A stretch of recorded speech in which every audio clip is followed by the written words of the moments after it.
The kidney was placed in a cooler and flown to another state. There, a man picked it up to drive the rest of the way to the hospital, but his car skidded in a snowbank and he was stuck in the middle of a raging blizzard.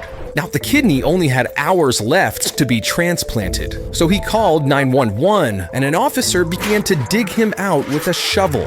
Finally, a tow truck pulled him from the bank, and with his car finally free, he rushed to deliver the kidney and made it just in time, saving the patient's life.